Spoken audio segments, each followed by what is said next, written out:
বিসমিল্লাহির রহমানির রহিম।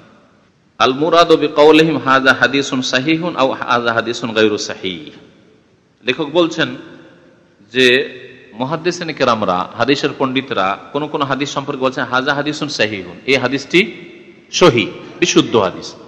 অথবা বলছেন আও হাযা হাদিসুন গায়রু সাহিহ, এই হাদিসটা সহিহ নয়, সহিহ নয়।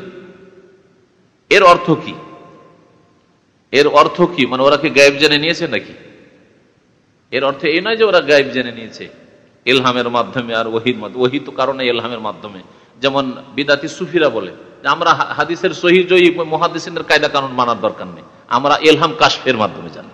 এগুলো বিদাতি কথা, ইলহাম কাশফের মাধ্যমে। তারপরে ইমাম বুখারীর উপর এই মিথ্যা অপবাদ দিয়েছে যে তিনি 2 রাকাত নামাজ পড়তেন আর ইস্তেখারা করতেন, এটাকে বাড়িয়ে 2 রাকাত নামাজ পড়তেন তিনি বরকতের জন্য, এবং আল্লাহ পাকের কাছে দোয়া করেন আল্লাহ যথাসাধ্য আমাকে তৌফিক দাও সহিহ হাদিস লেখার। কিন্তু তার মানে এই না যে তিনি স্বপ্নে দেখে নিতেন যে তোমার এটা হাদিস সহিহ সুতরাং লেখো, এটা হাদিস সহিহ সুতরাং লেখো, এটা সহিহ নয় সুতরাং লিখিও না। এটা বিদাতি কথা। এই বিদাতি কথা ইমাম বুখারী জীবনীতেও অনেক বিদাতি আলেমরা লিখে রেখেছে। সুতরাং সতর্ক সাবধান এই ক্ষেত্রে।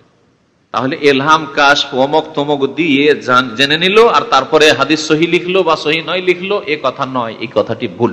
তাহলে এই হাদিস সহিহ অথবা এই হাদিস সহিহ নয়, এর আসল ব্যাখ্যা কি এটা শোনেন। মুহাদ্দিসিন কেরামদের একটা কায়দা কানুন আছে, ও কায়দার আওতাতে যে হাদিসটা সহিহ পড়লো সেটা সহিহ, কায়দার আওতাতে যেটা সহিহ পড়লো না সেটা সহিহ নয়। যে হাদিসটা কায়দার আওতাতে, কায়দার আওতা কি? সহিহ হাদিস হওয়ার জন্য কয়টা শর্ত? 5টি শর্ত এর আগে পড়া হয়েছে। এই 5টি শর্ত এই সনদে মানে এই হাদিসের সূত্রে পাওয়া যাচ্ছে, সুতরাং হাদিসটি বাহ্যিক সহিহ। এখন হাদিস বিশ্বস্ত লোকদের দ্বারা যদি অনিচ্ছাকৃত ভুল হয়ে গিয়ে থাকে, লোক বিশ্বস্ত, কোনদিন মিথ্যা কথা বলে না এরা, বা স্মৃতিশক্তিও দুর্বল নয়, কিন্তু যদি এদের দ্বারা কখনো বাই চান্সে 100টার মধ্যে একটা ভুল হয়ে গিয়ে থাকে, সেটা ব্যতিক্রম হয়ে যেতে পারে, কিন্তু আমাদের কায়দা কানুন হিসাবে হাদিসটি সহিহ। কোন হাদিস সম্পর্কে মুহাদ্দিসরা যখন বলবে এই হাদিসটি সহিহ নয়, তার মানে এই নয় যে নবী সাল্লাল্লাহু আলাইহি ওয়াসাল্লামের উপরে এটি মিথ্যা, বরং এর উদ্দেশ্য হচ্ছে যে 5টা যে শর্ত আছে সহিহ হাদিস হওয়ার জন্য, এই 5টা শর্ত পাওয়া যাচ্ছে না, অথবা তার 1টি বা 2টি পাওয়া যাচ্ছে না।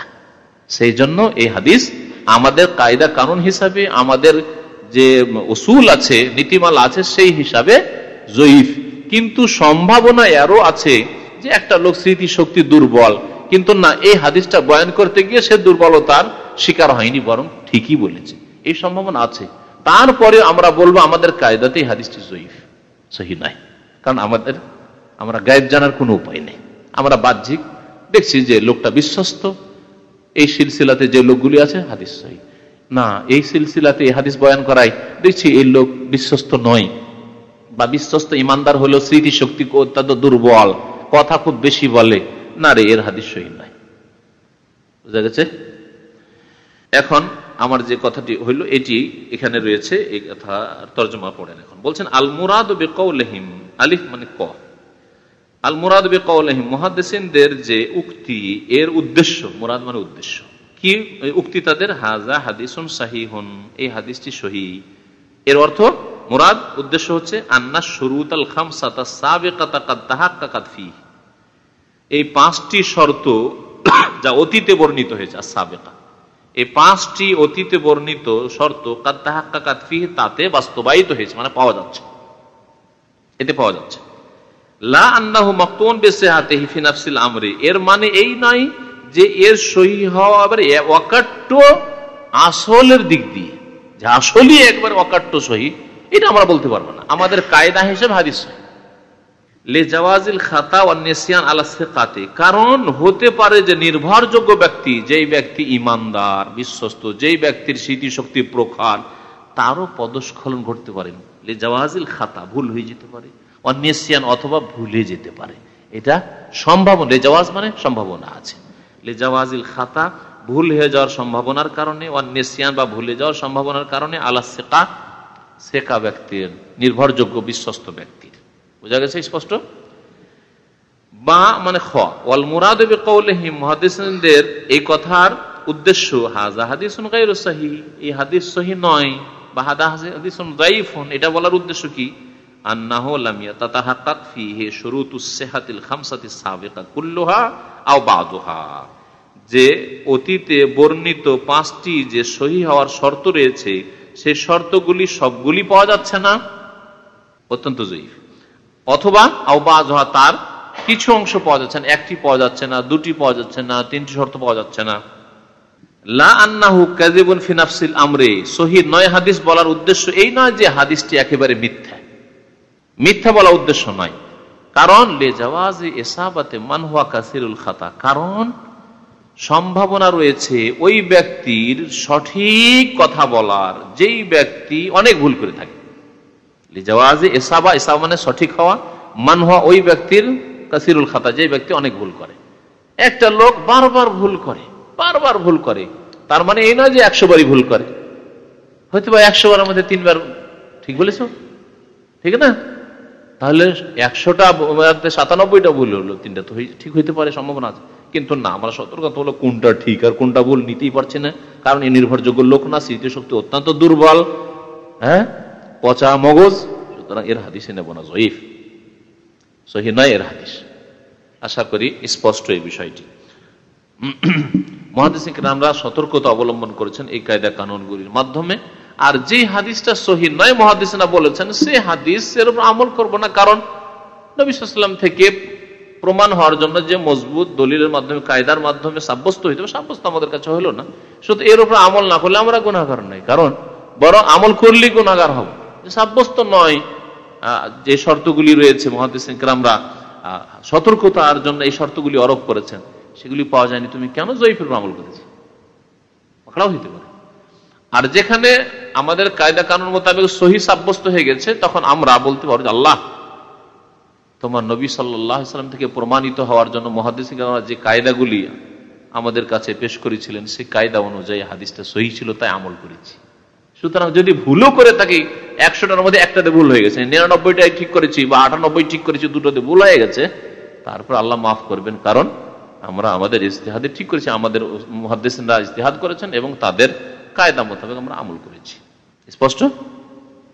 তারপরে আরেকটি বিষয় উল্লেখ করেছেন, যেটা সাধারণ লোকদের অত বেশি ফায়দা নেই, তবে জেনে রাখা ভালো। সেটা হচ্ছে 7 নম্বর বলছেন যে সনদ অনেক আছে। সনদ তো বুঝছেন না, সনদ হাদিসের সূত্র, যেটা বর্ণনাকারীদের যে সিলসিলা, যেটা কোন বিশেষ সনদ সম্পর্কে কি বলা যাবে যে এই সনদটি, যতগুলি সনদ রয়েছে সমস্ত সনদের মধ্যে সবচেয়ে বেশি সহিহ, আসাহুল আসানিদ, যত সূত্র আছে হাদিস বর্ণনা হওয়ার, সেই সূত্রগুলির মধ্যে এই সূত্রটি সবচেয়ে বেশি বলিষ্ঠ, এই কথা বলা যাবে কি? এই নিয়ে একটি মত আছে, না, বলা যাবে না, কারণ অনেকগুলি সহিহ সূত্র আছে, কোনটাকে কারো প্রাধান্য দেবে?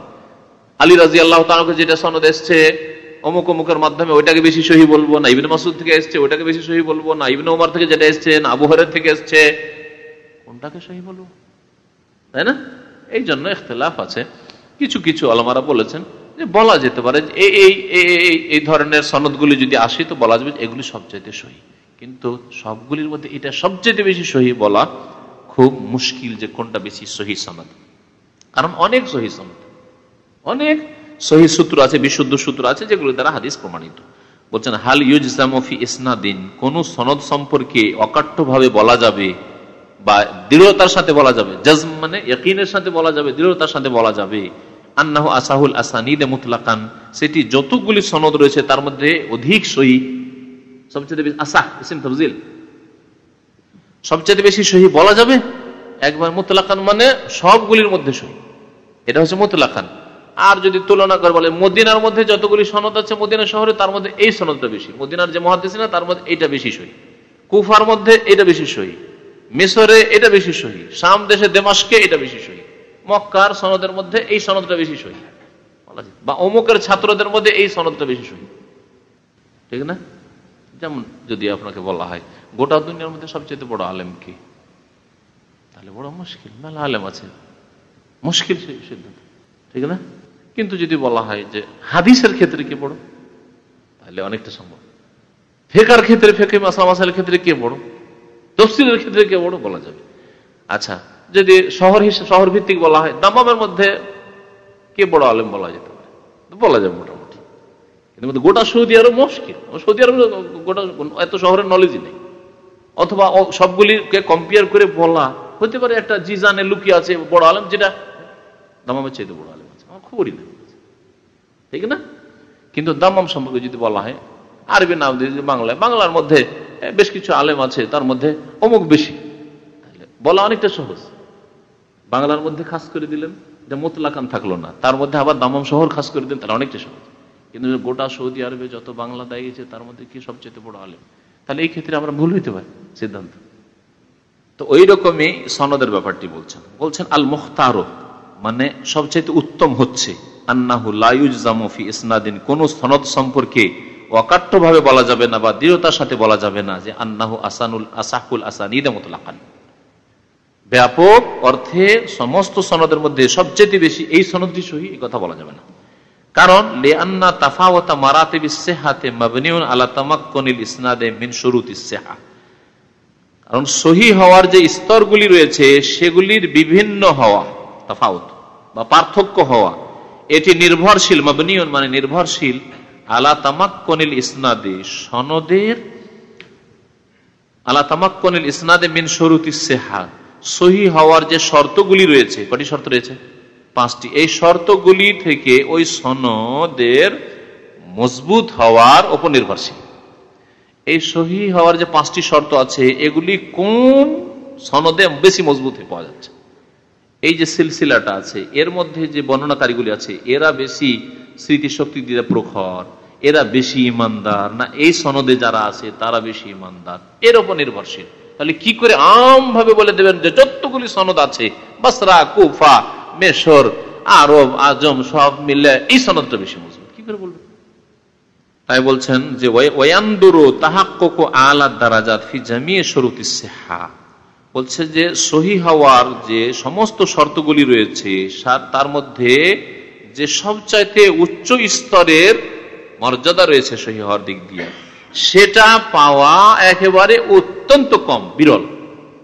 নাদের মানে বিরল, সবচাইতে উচ্চ মর্যাদার এই হাদিসটি একবারে সহিহ হওয়ার একবারে উচ্চ স্থানে আছে, এইরকম পাওয়া খুবই মুশকিল।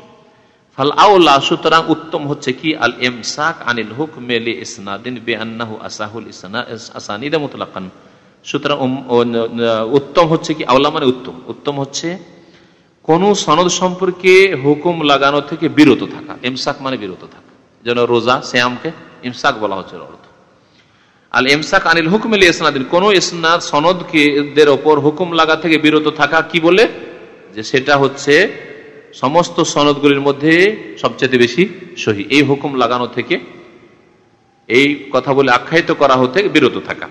ও মা যালিকা, তা সত্ত্বেও ফাকাদ নকিলা আন বাজিল আইম্মা, কতিপয় ইমাম থেকে বর্ণিত হয়েছে আল কাউলু ফি আসাহিল আসানিদ, যে তারা কি বলেছেন সনদগুলির মধ্যে এটা বেশি সহিহ, এই কথা বেশ কিছু আলেম আইম্মা ইকরামগণ বলেছেন, মানে হাদিসের ইমামগণ বলেছেন। ওয়াজাহিরু আন্না কুল্লা ইমামিন রাজ্জাহা মা কাওয়িয়া ইনদাহু, তাহলে ইমামগণ কোত্থেকে বলেছেন? তাদের ইলম মোতাবেক বলেছেন, তাদের কাছে যতটা নলেজ এসেছে বলেছেন। এখন দামেস্কের লোক শাম দেশে বাস করেছে, সেই মুহাদ্দিস, শাম দেশে যতগুলি মুহাদ্দিসকে তিনি পেয়েছেন অথবা যতগুলি মুহাদ্দিস সম্পর্কে তিনি জেনেছেন, তাদের সম্পর্কে তার নলেজ মোতাবেক বলেছেন যে এই সনদটা বেশি সহিহ। আমি 100টি সনদ জানি, এর মধ্যে এটা বেশি সহিহ। কিন্তু মক্কা মদিনা কেমন করে দায়িত্ব নেবেন শাম দেশ থেকে?